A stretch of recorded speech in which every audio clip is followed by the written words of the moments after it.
He's a guy who's an actor who on set he's one way, off set he's a completely different way. But now he's trying to resolve that conflict. Yeah, and he's trying to accept himself, right? Figure out what describes him and defines him and accept that, but he's only able to do that if he believes other people are accepting him.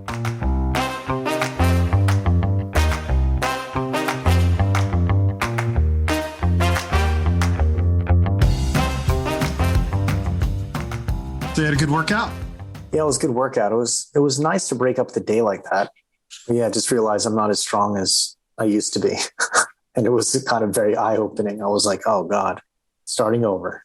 That's weird because I would have thought you were never very strong. See, there you go. That's why I love having these podcasts. I leave here with a renewed sense of self-esteem. I don't know if you need a whole gym to tell you these things, but I just need you around. A weekly Zoom. I'm all set. Damage for life, or at least for the rest of the week. Okay, we got to watch the negativity this week. Oh yeah. It's very tempting, but that's our wheelhouse. We're good at it. We're throwing it out there. We're the insult comics of life. There's a market for that. Oh yeah, it used to be. Mm-hmm. Until that got canceled. Kind of tea you got there? Well, I do not have a mildly caffeinated tea, and it's kind of late in the day, and my energy kind of flags. So I'm running the green tea and the herbal lemon tea together. Never seen that before. Someone do a combo. No, that's not even all of it. I have some Russian honey that was gifted to us. And just as an afterthought, about a shot's worth of habanero lemon moonshine that I bought. You're all in. It's a world of flavors. I feel like Will Smith just slapped me. You will after you're done. That's right. So if I get a little punch drunk, it has nothing to do with what we're doing. And if this episode goes well, the audience will feel that way too. Yes. If it does go well, in theory. And if it goes terrible, we bury it, never to see the light of day. Okay. Be ready. Be ready to listen to a couple of idiots pretend like they know what they're talking about. I think that's it. You got it. Is that the title of our podcast? I think you just did the intro. We'll just tack that on at the end. Two Idiots podcast. Perfect. So I think a good segment title here is Story Break. And I think it needs like a little song, where we're like, it's time for story break, story break. It's time for you and me.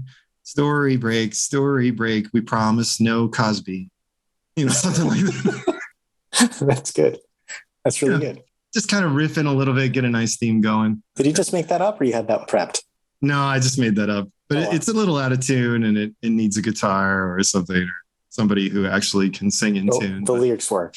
Thanks. Well, I want people to feel safe. The first idea, I got a bunch of them queued up, but this one I like. The idea is, it's a TV show, it's a sitcom. It opens with a family and it's sort of the end of the episode. They're learning a lesson, they're getting over their disagreements, and then they all get together and sit down on the bed and have a big giant hug with the dad in the middle. Then somebody else cuts. The episode that they're in ends and they all walk in different directions. Now you pull back, you realize they're on a set, they're filming a sitcom. The dad sits there and he appears kind of lonely and follows them around and like chases them out and wants to have the kind of on-screen relationship that he has with them off-screen, trying to connect with them and have them be like family. They all kind of go in different directions. They're not interested in talking to him. They have their own lives and things like that. And then he leaves, he goes home. You realize he lives in a tiny apartment. He doesn't have much money because he has 3 ex-wives who took all of his cash. And he used to be kind of famous, but he lost his money from all these bad marriages. And now he lives alone in a tiny apartment and he's very lonely. So basically, it's a sitcom about a sitcom. I like that concept. When you first started throwing it out, I thought of it as a movie, like where there's this lonely leading character.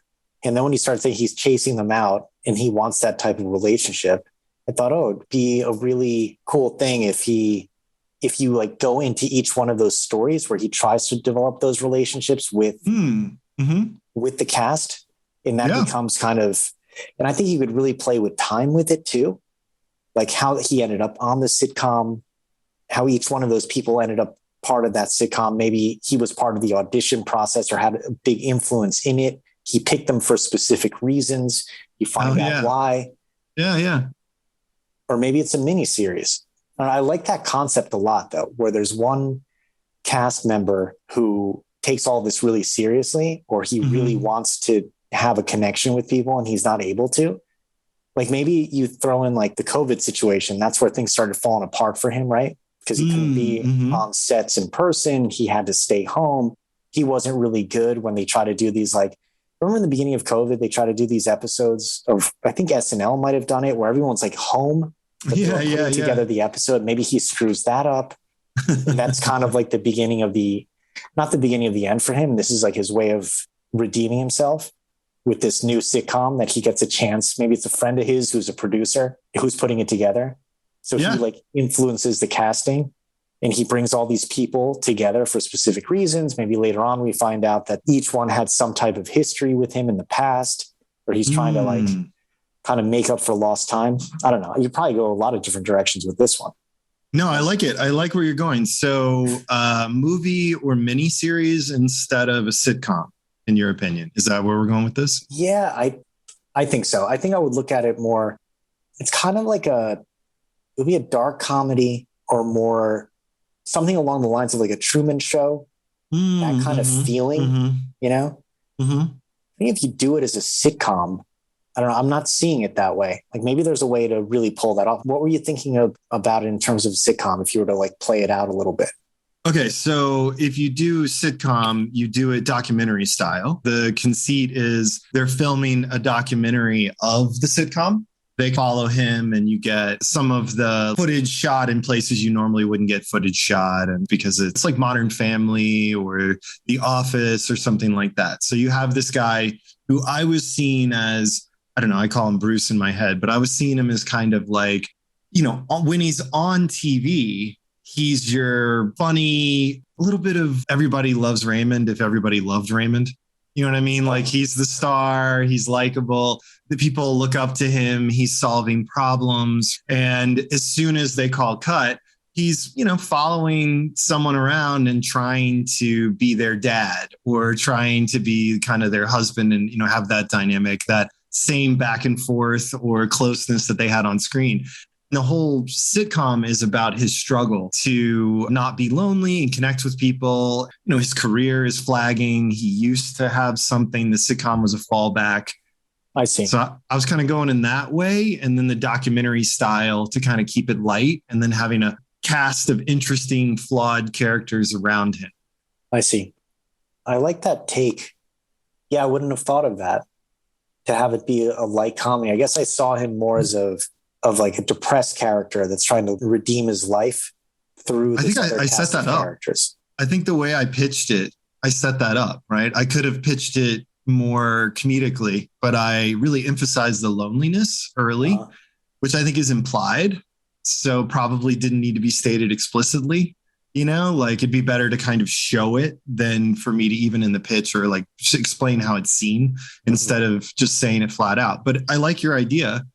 So if it's like a dark comedy, then it's like Barry, right? So Barry is a dark comedy on HBO. Have you seen that? No. It's a guy, he's used to be a contract killer. He's trying to break out of the game and he gets involved in acting in Hollywood and he's not very good, but he wants to succeed. And it's, you know, funny and amusing and all that kind of stuff. But it's also pretty dark. And they do what you're talking about, which is like they go back in time. I liked your idea a lot. It starts the end of an episode, and let's say it's after season 1. Maybe it's the final episode. Maybe it's just an episode in season 1. And he's chasing people around and it's funny and it's light. And he's trying to like dad the kid who's actually, you know, older and, you know, 25 instead of 18 and not really interested. and it's awkward and it's funny. So I like that. But then showing him alone and bringing the tone down and then maybe going back to how he ended up in this place was a good sequence, right? Like he had a career. Maybe he was a child star. Maybe he did some great movies or he had some really popular stuff going. And then something happened, like he got canceled, like he did something stupid on social media and he got canceled, and now this is him getting out of Hollywood jail, and it's going okay. But over the course of the last 10 or 15 years, 10 years, let's say, he's been married 3 times, or let's say 15. And all those marriages have ended bitterly. It's cost him his money, his friends, his reputation in the Hollywood community. Like he doesn't have a social circle. He just doesn't have, and he's making all these massive payments out that so he just lives in a crappy little apartment. Then we do flashbacks to see how really his strategy all along was to build a family by getting involved in casting, inappropriately and choosing people that he felt chemistry with, but not as an actor or professional, but that he thought could fill that role in his life without maybe even realizing he was doing. Right. I think that's kind of touching. Yeah. And it's funny when you kind of go through the whole storyline the way you just did. Yeah. Now in my mind, it goes back to a series. I thought about some potential episodes and I was thinking of it more as a half-hour sitcom. So they're a little light, right? So the themes are lighter and they're not as thick or complex as they may need to be for something that's going to be 45 minutes or an hour long per episode. Mm-hmm. There's an episode where he has like a social media fail again, or for the first time. And there's a rival actor who's trying to Charlie Sheen him, and take over, like kind of Ashton Kutcher his ass and, slide into that role. That's pretty funny. I could see where that could go. Yeah, you can just see this guy kind of scrambling. In my mind, he was kind of neurotic. He's nice and he cares, but he's neurotic. When he's on screen, he's smooth and charming and, Alan Thicke, so he's smooth TV dad. And then off camera, he's insecure, he's awkward, he's struggling, but his heart's often in the right place, but he's just not good at it. Having this kind of competition from an actor who's younger and better looking and has a little bit more fame and heat on him, I think would be great. My idea for the pilot was the show had been on for like a year and they're on a cable channel and they have like a decent time slot on a cable channel. And he thinks that's great because he's kind of old school and he thinks, being on cable TV is where it's at. Right. And everybody else wants to move it to streaming. And he just thinks like, who's going to see that? Who streams anyway? Right. Like, what do they got to get a computer to watch TV? They're going to put it next to their television. How does that even make sense? So I thought that'd be kind of fun for the pilot. And part of that would be they're coming up on contract renewals. So he's gone around trying to father each one of them into agreeing with him, basically, and seeing that he's right. And he knows, just like on the TV show, father knows best kind of a thing and they're all just like, you're an idiot. They have different strong reactions to that. Oh, by the way, one of the characters, one of the fake actors on the sitcom has to be a Scientologist. Absolutely has to be a Scientologist. I don't care anything else about that character, but that's non-negotiable. Oh, there's some really funny things you could do with that. Like one-liners and, they know all the Scientology history inside and out. In any situation that comes up, he brings it back to Scientology. That was pretty funny. Yeah. Absolutely. Right. And, there are all those implications that there are Hollywood connections with Scientology and it helps people get ahead in their career. And, that's why certain people are as famous as they are and have the control they have and influence they have in Hollywood. So having one of the actors on the show who's in a sort of lesser position kind of be a rising star, in part because of Scientology, creates like a conflict where they're inherently threatening. And they're really going to resist any effort he makes to connect with them because they're part of Scientology and they're not really supposed to connect with other people. But if we chip away at that over time and show the humanity and the the real person behind the Scientologist of that character, I think that would also bring some heart to it. I thought it would be fun to do an episode where Bruce is trying to get in on he's trying to get back into films on the side, like when they're on breaks. And he wants to get in on the tough guy, like older actor action flicks, So he signs on for this movie and he's filming it. And we don't really see that. We just kind of hear him talk about it. And he thinks it's like Taken, but with a dog.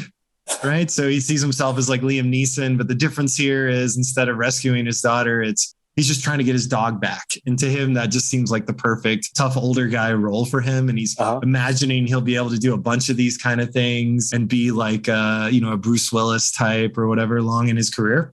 But then he finds out it's actually the movie he's in is a sequel to Not Without My Daughter, which was the Sally Fields movie. And just about the opposite of action as you can get.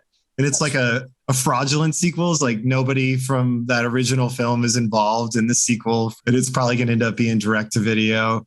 And then he steals the dog from the movie because he's lonely and he connects with it. That's good. That's a really funny episode. I can see it in my head. I mean, this is a good concept because you can basically take it in any direction, right? You've got the ensemble, you've got the main character with his big flaw, his loneliness, which you can take into a strictly comedic, getting him into all this trouble, or you can take it, a darker route if you want to. An episode that might be funny, you mentioned Scientology, is in contract renewals. Like there's a contract renewal episode and there's a rumor going around that the head of the network is a Scientologist. So there's like all these like hijinks that occur with that one character, people trying to get on his good side to see if they can like set up a meeting with that network head and he can put in a good word. But just like the way they go about it is really funny, and forcing him to say certain things about Xenu, just drop it randomly in conversation, Yeah. But then you find out that he's not at the end, but he might be. Like it's got one of those like, you know what I mean? Yeah. Oh, that'd be great. And then we could do an episode where one of the other cast members, let's say on the show, there's a daughter who's, I don't know, the hot daughter, right? Like, so she's supposed to be 19 on the show and she's the Scientologist, let's say, the actress is, but she has a boyfriend on the show. There's an episode where he decides he's going to become like part of a different, like a Quaker or like a, what's that one? South Park did an episode on it. Mormon. He's going to become Mormon, or like, and it's just this weird, like natural rivalry when they start talking religion, and they have to film scenes where they're this cute little couple, and he's kind of goofy, and she kind of runs, leads him around by the nose, and then the minute they say cut, they go back to arguing about religion.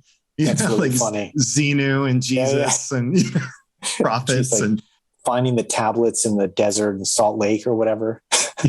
Calling each other out on like BS magic stuff, and we can just make that like a running bit. It's funny, and it's almost like a show that you could have for like the internet age, where the episodes could be really, really short, shorter than a normal episode. Yeah, like one of them is Scientology, the other one's contracts. Like everyone has like a name of whatever the particular theme is. Telling this like longer story, but in much more broken up pieces. That could work, I think. Yeah, that could definitely work. I didn't even think of that. Yeah, I did think a couple running gags, a running gag of like a montage or short montages where Bruce is out in public doing different things and he runs into like fans or paparazzi, or, he's like working at a, like an event, he's been hired to like MC or appear at like a bar mitzvah or something, but you have it just with music. So it's all just, music playing and him being really awkward and weird with people and like embarrassing himself and creating awkward photos that end up on social media. And every episode could have like a montage. There's a song. It always starts like that. Like it always starts with him in these like moments of fame that never work out the right way. That would be exactly really funny. Yeah, like he's at Starbucks. Awkward interactions with like fans, and then it cuts into the episode. Like it's this really awkward moment with a fan or with a photographer or the guy at Starbucks or whatever it is. Yeah, around him being like kind of famous, and then it cuts in. That could always be the lead-in, but the first part is only like 2 minutes long, and it's really awkward. he keeps track of his fame with like a kind of like a chart. Like there's something that he does to kind of know like where he's at. Like, Starbucks, three people looked at him. Yes, that's great. Yeah, that'd be a great reveal. Like several episodes in, he has like a chart like, on his wall, like a poster board. And it has like how many people recognized him at Starbucks and like how many photos were taken of him double on the take street. It's a double take count. It's great. Yeah, it could be a really silly, like, I don't know what you'd call it. I guess like a serialized type of sitcom where it's not like super complex, but each one, like the characters are revealed. Like maybe the beginning episodes is like you have the ensemble, but you don't really get into each one of the characters and it just focuses on him. And then each one of the subsequent episodes focuses in on like a character, but still part of that larger plot line, And then it goes back around. Or if you wanted to do it like a 10 episode thing, right? And then you break it up that way. Like each one has like a theme, like Joey, Robin, Tim, could be something. Yeah, no, I think that's good. I think that would work really well after the audience is more connected to the characters. I think if it's initial, I don't know. Actually, that's a good question. Maybe it would work better if that's how it started. But it's always with him. Maybe he's the anchor through the whole thing. So he's always anchoring each episode. Okay. But each episode is following wait a minute. Maybe the whole thing is about these contract renewals. You see what I mean? Like, let's say it's 10 episodes and it's like everything that occurs with each one of them around that. Because then you can spin it off into any type of story you want, right? Because each one needs to renew for some particular reason. Each one could have their own manager involved. It could be something like that. Like it's that season, but everything's based around that event and then everything that happens off of it, Yeah. So they kind of like allude to it all the time, Yeah. That's a really good spine for a relatively tight, 8 episodes or 7 episodes. And you can play off that base, off that anchor for all of it. I think that's great. Because maybe the problem is that the big issue is that the ratings are going down. So they don't know if their contracts are going to be renewed or if the series is going to be renewed in general.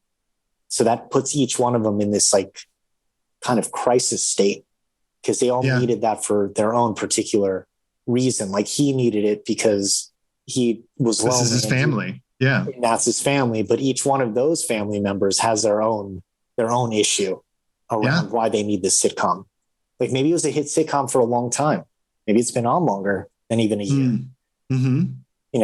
They've all gotten used to the fame, the money of it, and now it's like dropping off. And maybe there's one of them who doesn't want to come back on, causing all kinds of problems for the other ones.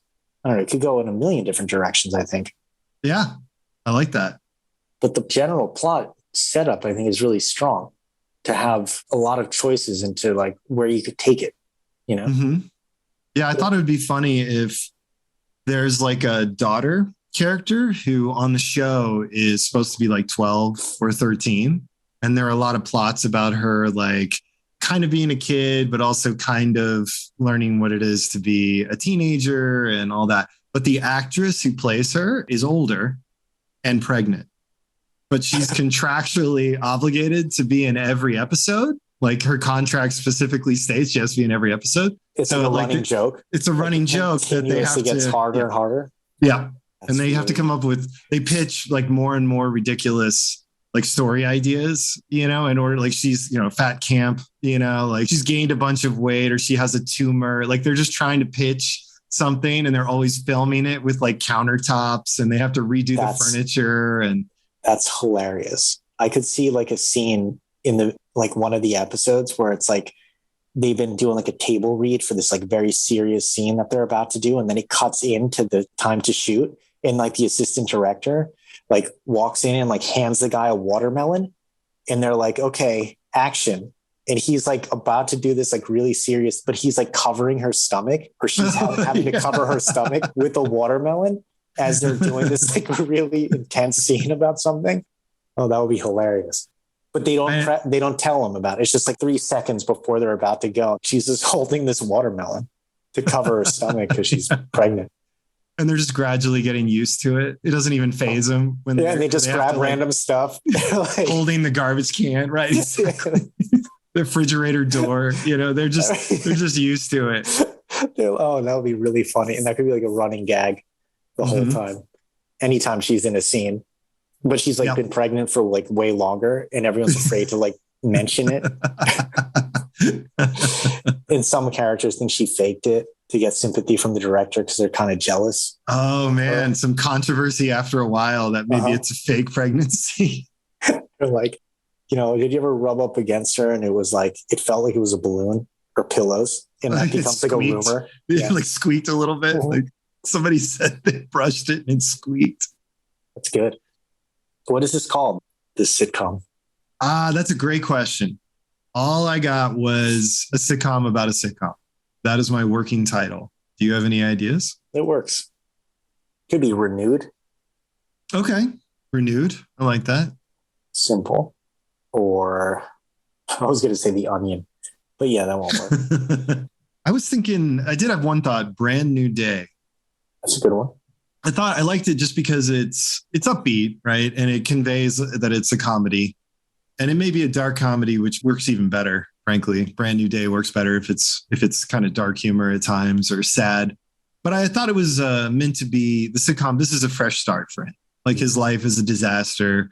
He's fallen very far. He's really just desperate. Like as we get to know him, we realize he's clinging to this idea of making his sitcom family his real family because he really has nothing else, and that's all that's kind of holding his sanity together. He doesn't care about being famous again, which we think he does because he acts like he does, but he only cares about that because he thinks it'll make people want to be with him and spend more time with him. And then they'll get to know him and then they'll like him for real this time, because before when he was famous, he spent all of his time trying to be what he thought people wanted.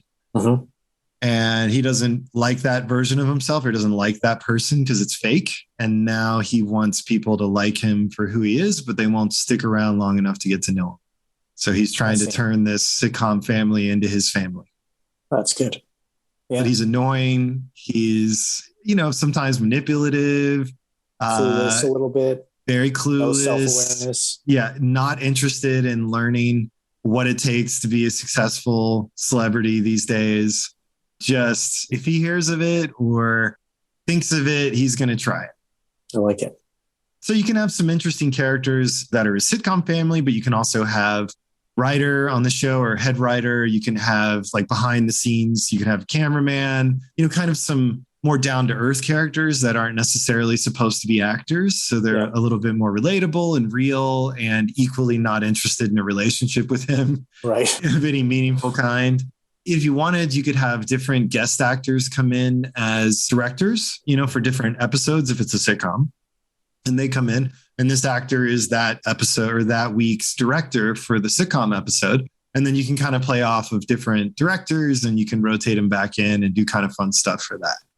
He could try directing an episode, right? That could be in his contract and really screw that up and be trying to manipulate people that way. I just think there's a lot of kind of fun ways to play off of that where it's in the style of those fake documentary comedies that are so good. It's a little bit like The Office and a little bit like Modern Family, but it's a whole different arena. Second chances, ratings drop. Ooh, okay. That could be something. Could just be ratings. Yeah.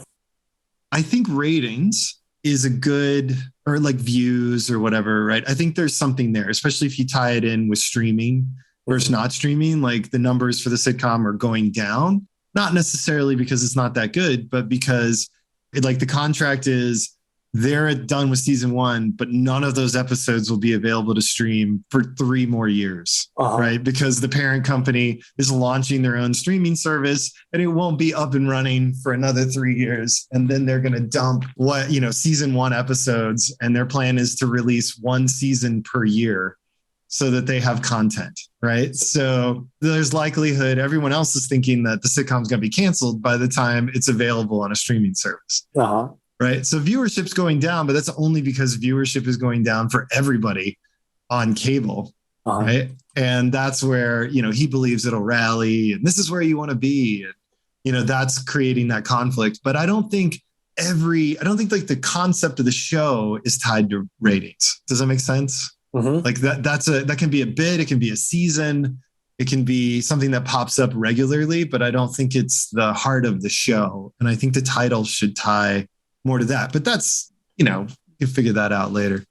Yeah, I think, I see your point. Views is an interesting title. Yeah. Because now it's tied into it in such a dramatic way, but it could be a sitcom, right? Yeah.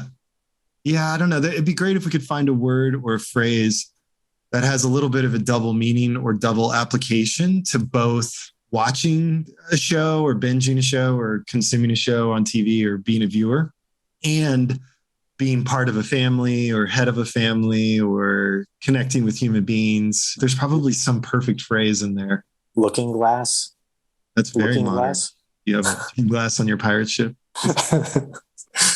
Yeah. A lot of people are going to relate to that for sure. Picture in picture. How's that? Dolby surround. I did like your idea of taking the montage. It's 2 minutes and maybe he's at Starbucks. Maybe he's at the grocery store trying to get noticed. Maybe he's picking different clothing but it's all silent. Like there's no sound from what he's doing. It's all visual jokes. And I thought it'd be fun to put a song over that. And the song that I picked out is called Shades After Sunset by the Gramophiles, just as like a example of the kind of song, because it's all about cool. Oh, I see. So definitely recommend that one. I also thought that it would be fun to have a song by Big Wild called Awaken. And it has a really great intro up to about 1:15. So you could have him like going home. It's kind of sad. He's lonely. You realize how lonely he is. And then at 1:15, you drop the volume and he's watching like an Entertainment Tonight style show, like entertainment news. And there's like some really sad news about him, like something where he like tried to be famous or he's embarrassed himself again somehow or how he didn't get a part. Right. And then that story ends and then the music picks back up at 1:57. So it's just about 40 seconds or so of time to slot that in. And it fits perfectly with the song. Oh, nice. Yep. So I love that. And there were a few other songs that I thought might capture the feel of different scenes. And originally, when I was thinking of it as sitcom, I picked these songs, but I actually think some of them might work better with your 45-hour-long dark comedy kind of show, like HBO style show that I'm picturing. But they also might work if there was sort of a shorter like web episode or YouTube, kind of 15-minute and just have one song that sort of captures the flavor of that episode. I see. So I put those songs on a playlist and it's available on Spotify under my handle, All This Yes, ALLTHISYES. So I put it out there. I made it public. So if people want to listen to the songs that I'm talking about and think about what episodes or how they would approach this, it's available. I like it. All right. So last question that I can think of, unless you have something. How would you add romance? It would be kind of funny and kind of crazy if he had one of his ex-wives on there and then there was a new love interest that was cast. Ooh, yeah. I like that. That would create all kinds of... Yeah. And it's the one casting decision he was not part of. Right? Because it's like a character and they were trying to create a little bit of tension on the show, a little romantic tension. And he wasn't interested in that because he's focused on establishing that connection with the actress playing his wife. So he really didn't have anything to do with that casting. And this actress rolls in on a day one of his ex-wives is visiting. And I really envisioned each of them as being a unique, different character that was very different from the others. And they just kind of roll in and roll out and create chaos and problems and in very different ways, representing his attempt to find something right, but being absolutely clueless how to do that. So one of them rolls in the same week they're filming an episode or shots or parts of an episode with this new actress they cast to do kind of a love triangle thing or to like do a cute sitcom story about adults being attracted to other people when they're married, that kind of thing. So it's like real sweet and rated G on screen in the story, but he's actually attracted to her maybe and having a hard time maintaining the separation because he doesn't usually have to do that. Like he's basically the same person, or he tries to be on screen. He tries to be the same person he is on screen, off screen. And now he has to kind of separate that a little bit. There's more internal conflict. That's good. I like that. Yeah, I think adding that level of tension could make for good comedy, right? Because you have the dynamics between the two women, you have the dynamics between him and each one of those women, and you have them fitting into the rest of the cast. There's a lot of opportunity for storylines to go off from that, Yeah. I kind of imagine the ex-wife, like, what's that show called? House of Lies, I think, with Don Cheadle. It was on Showtime for a while. Yeah. Where they were consultants. Did you ever see it? No. And his ex-wife is kind of insane, and she always causes all kinds of drama because she's a consultant too. So she's in that same world as they are. He's either avoiding her or like sleeping with her, and they have a son together. So there's all this tension over how the son is raised and who's in his life more and who should be, etc. So it just made me think of that. But they threw her in there as like a wild card. So every time she would show up in the show, you knew it was going to be a crazy episode. Yeah, I like that. Maybe it's too much, but if this new woman who's cast, let's say she ends up with a reoccurring role, maybe it's too much, but maybe she's like sister or related to one of his ex-wives. You could do it. Yeah. I mean, that could cause other problems too, Yeah, I don't know. That's an interesting. Because you always have the tension with him. If you do it, I think, in a really profound way that has a lot of different ways to move the story, he's getting rejected by the one he wants. And maybe the one that he doesn't think he wants, he starts wanting, but it's too late, having that kind of thing go on. So I think this idea of him, his on-screen persona and his off-screen persona, and those being in conflict makes for a lot of good storylines too. Because is he trying to change? Is he trying to give up that celebrity life? Does he want to be more like himself in public? Is that causing problems? Is he trying to take his at-home persona and bring it on set? Does that cause issues too? And with who? So there's a lot of ways to take him because he sounds pretty complex from the way you're describing him. That's good. Yeah, because he's not just a lonely guy. He's a guy who's an actor who on set he's one way, off set he's a completely different way. But now he's trying to resolve that conflict.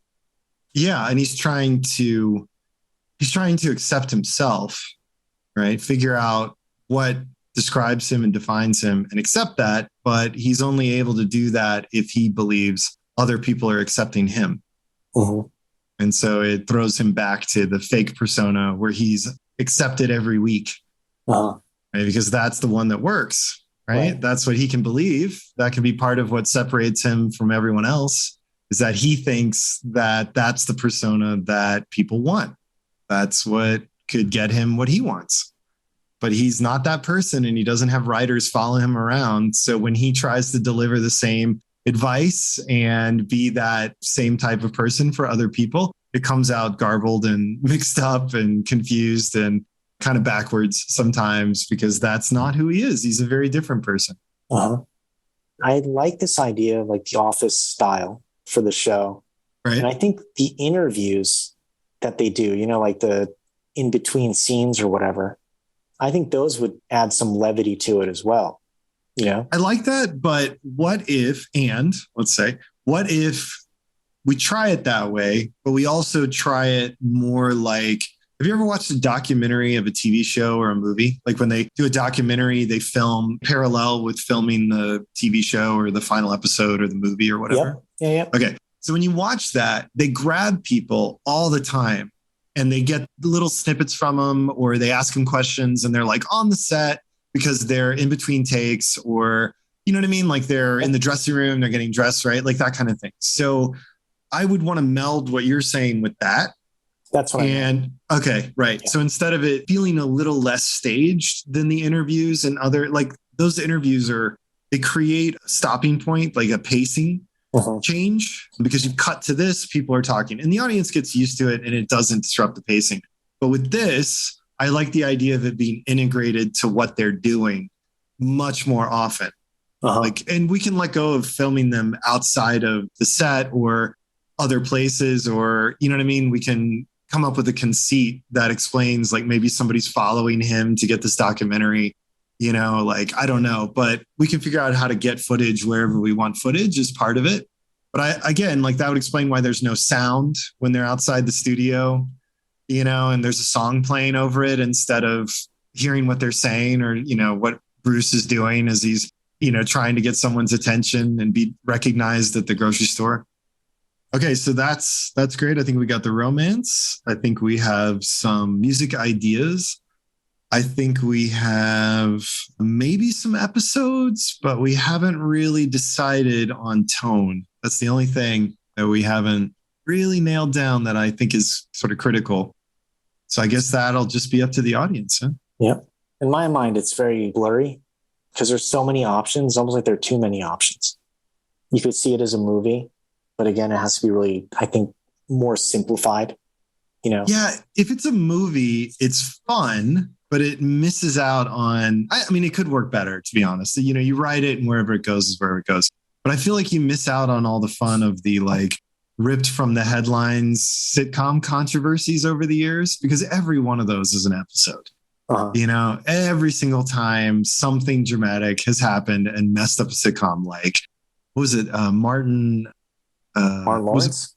Martin, wasn't that the name of Lawrence? his sitcom? Yeah. Yeah. All the stuff that came out later about the conflicts behind the scenes and like how they fought and there was harassment, right? You can spin that and lighten it and make it comedic.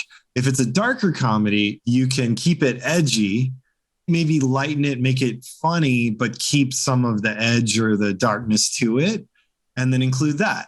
You know, just literally anything that's ever happened with a sitcom that people have, like one of the characters not being attractive as they get older, like gaining a bunch of weight or getting out of shape or like any of that kind of stuff. People recasting. You can do a whole episode where they're trying to recast one of the kids. Right. And they've brought in another actor and they're filming scenes. And, you know, the main character, Bruce, just can't stand that. And he keeps intentionally messing up the scenes and trying to prove that there's bad chemistry, even though this actor is just spectacular and a perfect fit for everybody, you know, or you go in a different direction. If it's a darker comedy, that person is undermining everybody's chemistry, it turns out. And Bruce saves the day, but people end up resenting him, you know? Yeah, it could be a really lighthearted kind of feel-good type of sitcom. You really think about it. Yeah. Yeah. Or you can do your dark comedy idea where it has some comedic elements, but they're not so much laugh out loud funny. It's more just an amusing situation. And then there are some darker moments where people have real human problems, you know, with substances or, I mean, you don't have to look far in Hollywood to find what success can do and what failure or pressure can do to people when they're actors, have some money or they have some attention, you know, the relationships you can get into. I mean, this whole idea of bits about him trying to get recognized could go really lighthearted and funny, where, you know, he gets someone to recognize him, they get a photo together, and then the guy ends up following him.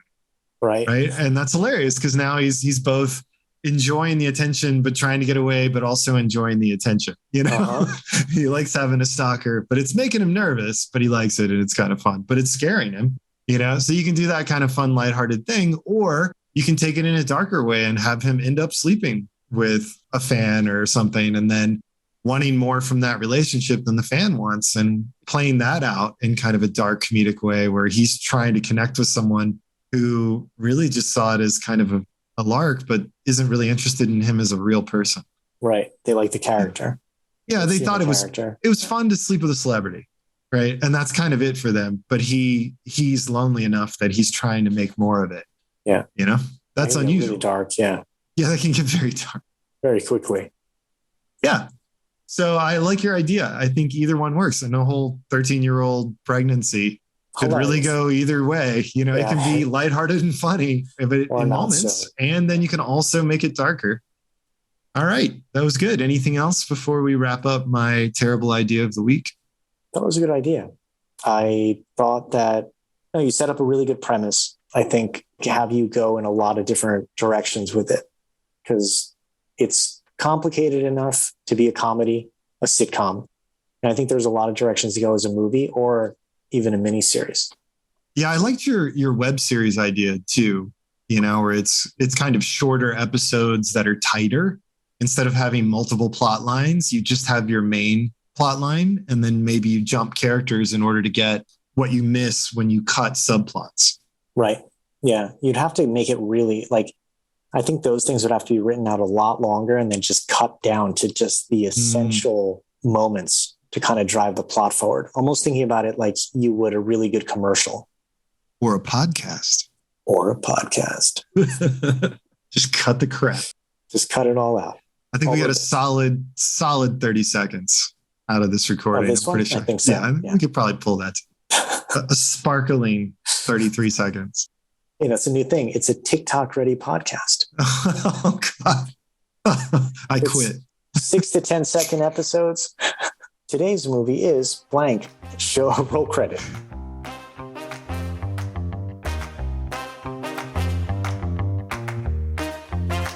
And that is all for today. Thanks for listening. Reach out to us at don'tencourage@gmail.com and let us know what you think the best version of this idea might be. We'll be back next week. Look forward to seeing you then.